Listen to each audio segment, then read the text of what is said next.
Hi guys, good morning. This is a very quick basic review on the jumper T-lite. It's not really a review, it's more of a hints and tips at powering issues. I noticed when I was doing my research that there were a lot of issues in powering up and losing power after three turns on, or not powering up at all when you first bought it. I had to do a bit of research and I found that it doesn't like being turned on with the USB plugged inside it. You've got to turn it on first and then plug the USB in if you want to use a simulator. Now, one thing I didn't also found that was when I was plugging the battery in the back, and I don't want to keep taking it out in case something goes wrong, or the reverse polarity you might find when you're doing your research, is that the connections were not thick enough, so the battery was wobbling. So I had to gently prise out one of the connectors for it to sit in perfectly. Now I can't hear it rattle, whereas before I could hear it rattling. Also on these is to make sure you get the polarity correct. As I've said, if you do the reverse polarity, it fries the receiver and you can't use it.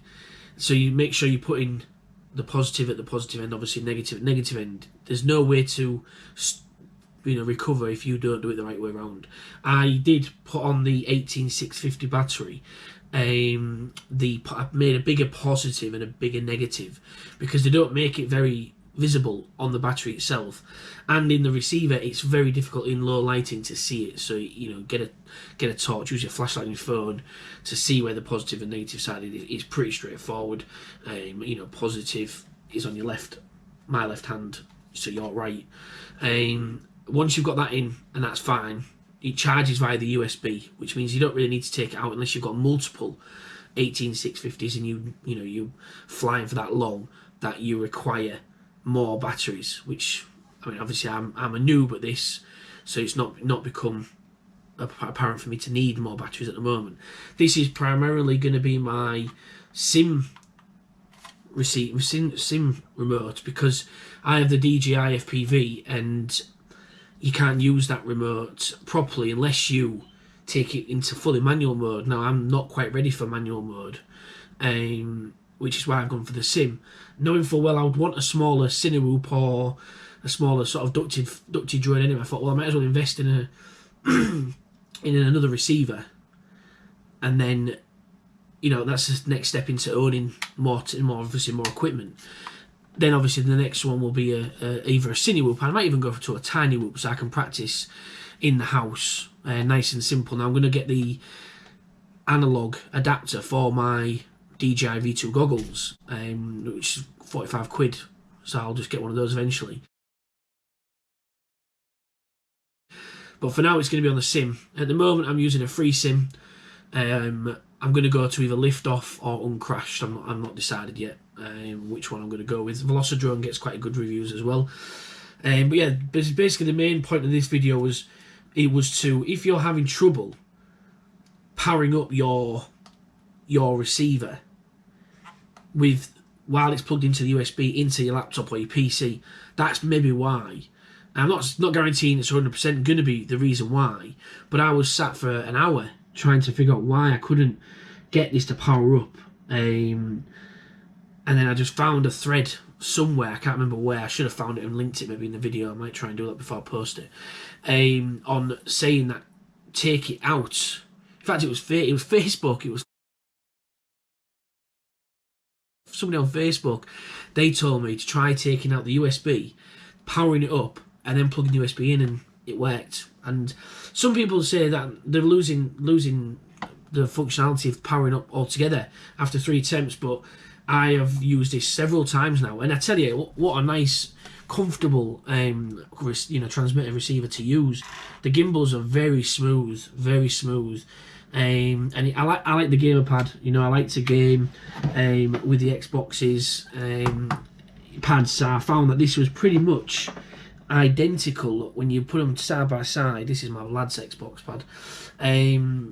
They're pretty much identical, obviously barring the the gimbals are in a different position, but the holding features are exactly the same method really. The triggers, you know, the same. This is the reason I went for the T-lite over the Pro that's just come out, is because, you know, people like Joshua Bardwell have mentioned that the top button is momentary button, so you know it's not like the 3-stage switch. You know, if you want to arm or disarm or turtle mode, you didn't have that feature really, or you'd have to really sort of program it. And I'm not that well versed in OpenTX or, you know, all these other programs you can use. So I thought if I go something simple, so I went with this one, and it's really nice. It's comfortable and it's smooth, and even just a few hours on the simulator, I'm getting to grips with it. Now I still haven't decided if I'm going to be a pincher or a thumbsticker. I'm not sure. I sort of switch between the two. It depends what I'm doing. I think if I'm just doing a bit of cinematic, sort of flying in the simulator, then I'll thumb it, because I find that the movements are more fluid. Whereas if I'm doing sort of quick ups and dips and dives, then I will go to pinching so I can quickly change it. But I do find that my fat finger always, when I try and do something on that switch, is I do not that switch. So I'm going to have to be careful that maybe move my finger away from that side. I don't tend to do it as much on this. Oh yeah, I did. Blooper. So I don't know. I haven't decided if I'm going to be a pincher or what yet. I'll see how it goes. But you know, obviously OpenTX, so it's programmable. It does come with a USB, and it comes with the external module, which I don't think I'm going to need for a long time, but we'll see. I got this from a place in Yorkshire, in Sheffield, your FPV. Now where I live, there's no local FPV shops, no local drone shops in general where I live. So that to me, your FPV is a good hour and a half away for me to drive to. But the guy there, what a sound guy. I mean, I messaged him on Facebook and asked him if he had one available. He said yes. But somebody pre-ordered it like a month ago and never came in for it, so he made it available for me, which I thought was brilliant. So yeah, you know, if you're looking for somewhere near Sheffield, your FPV is a good place. I'm not sponsored by them.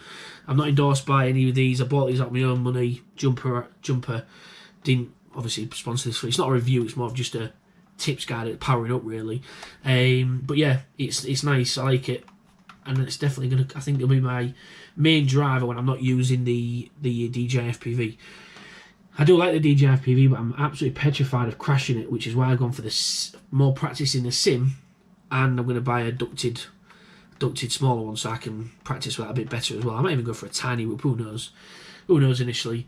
But yeah, more to come hopefully when I get a chance to do a bit more flying. But yeah, that's the hit. So take the power cable out, power up the controller, plug it back in if you want to do any work on it, sort of like OpenTX programming or a simulator. Now it does have a memory card slot, which is not easy to get into. But another thing is, you know, if you're a flyer anyway, you'll know, put the antenna on before you turn the controller on for the first time, because it can mess with the programming.